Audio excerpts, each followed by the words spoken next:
Shalom Bapak Ibu dan saudara-saudari yang dikasihi Tuhan Yesus. Situasi yang digambarkan dalam persekutuan jemaat di Yerusalem dalam ayat renungan kita hari ini mungkin seperti yang kita alami sekarang. Suatu pola gereja rumah di mana orang hanya beribadah di rumah-rumah tanpa pergi ke gereja. Kalau waktu itu memang gereja belum ada. Dan saat itu mereka bisa saling mengunjungi. Sedikit berbeda dengan kita yang hanya boleh beribadah di rumah saja karena COVID-19. Tetapi ada nilai yang sama dalam sebuah persekutuan, yaitu saling mengasihi dan saling berbagi. Bahkan saat itu pengorbanan mereka luar biasa. Sampai menjual tanah pun hasilnya dibagi-bagi. Untuk lebih memahami cara hidup jemaat mula-mula, mari kita membaca Kisah Rasul pasal 4 ayat 32 hingga 37. Demikian firman Tuhan. Adapun kumpulan orang yang telah percaya itu, mereka sehati dan sejiwa, dan tidak seorang pun yang berkata bahwa sesuatu dari kepunyaannya adalah miliknya sendiri, tetapi segala sesuatu adalah kepunyaannya mereka bersama. Dan dengan kuasa yang besar rasul-rasul memberi kesaksian tentang kebangkitan Tuhan Yesus, dan mereka semua hidup dalam kasih karunia yang berlimpah-limpah. Sebab tidak ada seorang pun yang berkekurangan di antara mereka, karena semua orang yang mempunyai tanah atau rumah menjual kepunyaannya itu, dan hasil penjualan itu mereka bawa dan mereka letakkan di depan kaki rasul-rasul. Lalu dibagi-bagikan kepada setiap orang sesuai dengan keperluannya. Demikian pula dengan Yusuf yang oleh rasul-rasul disebut Barnabas, artinya anak penghiburan, seorang Lewi dari Siprus. Ia menjual ladang miliknya, lalu membawa uangnya itu dan meletakkannya di depan kaki rasul-rasul. Demikian firman Tuhan. Bapak, Ibu, saudara-saudari yang dikasihi Tuhan Yesus. Dalam ayat sebelumnya, di Kisah Para Rasul pasal 2, ayat 44 hingga ayat 47. Kebersamaan dapat diwujudkan melalui berbagai cara. Seperti jemaat mula-mula yang selalu bersekutu bersama-sama, menunjukkan sikap hidup yang penuh sukacita, memecahkan roti secara bergantian, maupun berbagi harta bersama. Dalam bacaan hari ini, kita dapat membaca bagaimana mereka berkorban dengan berbagi harta. Kalau dilihat dari peristiwa Pentakosta, ketika orang-orang yang berkumpul dipenuhi Roh Kudus, semangat untuk melayani berkorban dalam diri mereka. Dipenuhi oleh Roh Kudus tidak hanya menghasilkan keberanian untuk memberitakan Injil. Keberanian untuk berbagi harta juga merupakan salah satu wujud karya Roh Kudus. Jemaat mula-mula mengorbankan apa yang mereka miliki untuk menolong orang lain yang berkekurangan dan membutuhkan. Tidak disebutkan dalam Kisah Para Rasul keadaan jemaat mula-mula secara jelas, tetapi ada sebagian penafsir menduga jemaat mengalami kekurangan karena ada penganiayaan yang mereka terima saat menjadi pengikut Kristus. Seorang yang mengikuti Kristus berarti harus siap-siap untuk berpisah dari keluarganya dan mungkin saja kehilangan pekerjaan dan penghasilannya. Seperti dalam sejarah gereja kita, di awal pemberitaan Injil di Bali tahun 1931,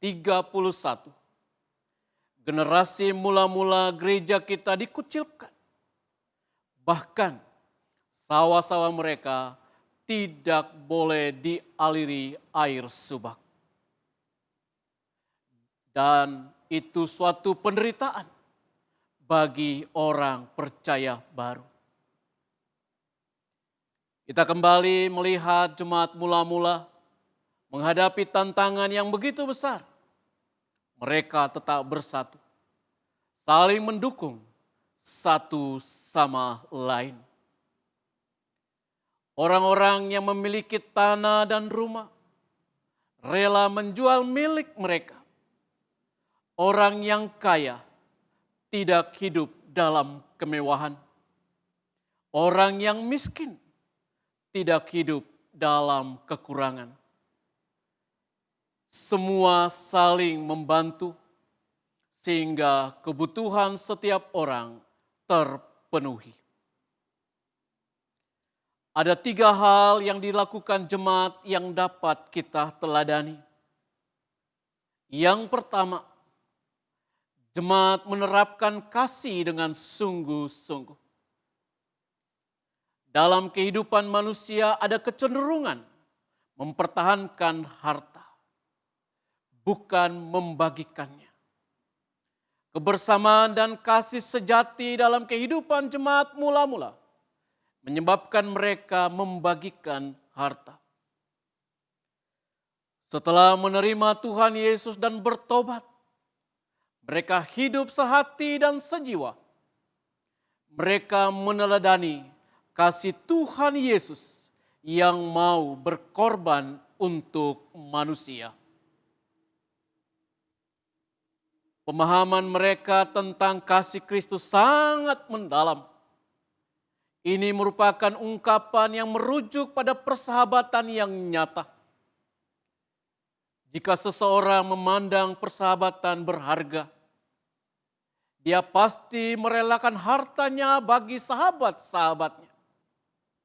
Seperti Yesus mengorbankan dirinya bagi manusia. Penerapan kasih yang tulus dapat kita lihat di masa pandemi COVID-19 ini. Banyak orang dengan rela berbagi untuk orang lain. Orang tidak tega melihat tetangganya kelaparan, sehingga dengan sigap menolong. Orang tidak rela saudaranya menderita, sehingga sebisa mungkin melakukan sesuatu untuk mereka. Semua itu terjadi karena kasih Kristus diterapkan dengan sungguh-sungguh.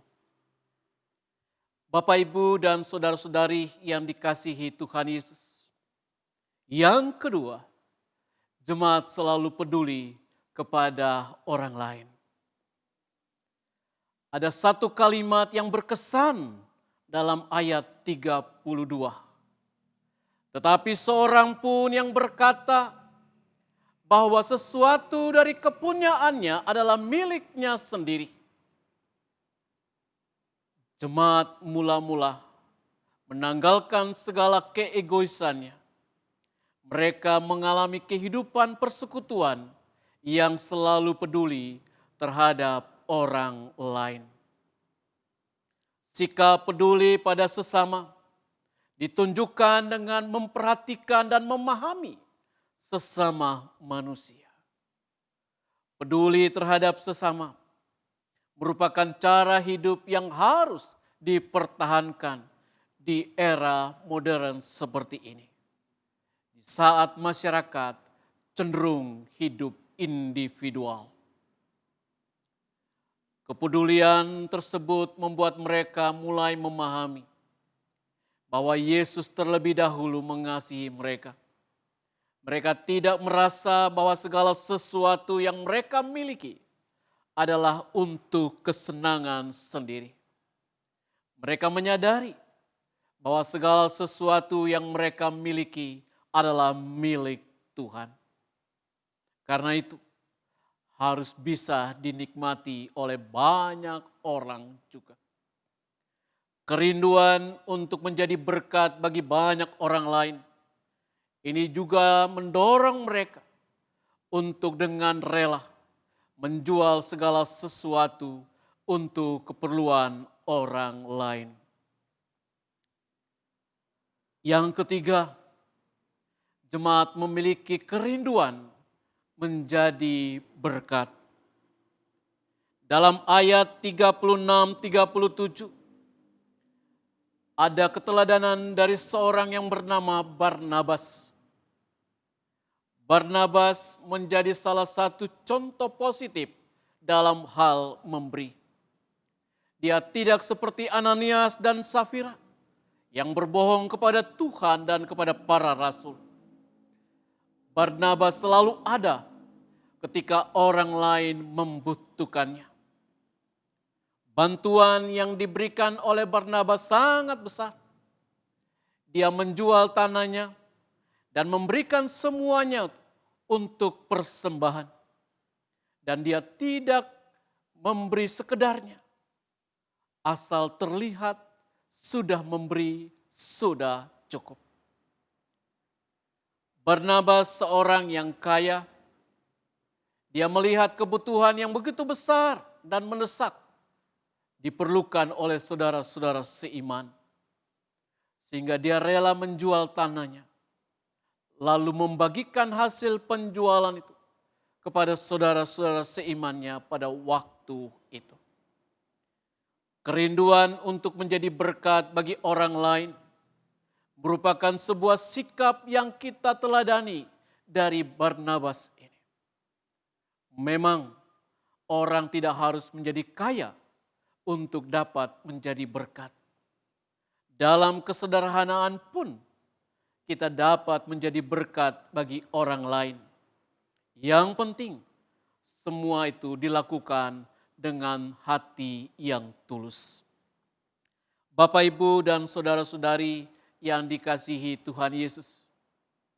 Firman Tuhan hari ini mengajarkan kita untuk hidup seperti cara hidup jemaat mula-mula. Yang menerapkan kasih dengan sungguh-sungguh. Selalu peduli pada orang lain. Dan selalu memiliki kerinduan untuk menjadi berkat. Biarlah firman ini dapat kita lakukan terus-menerus di tengah pandemi COVID-19 ini. Di saat banyak orang yang membutuhkan sentuhan kasih dan uluran tangan sesamanya. Tuhan Yesus memberkati kita semua. Amin.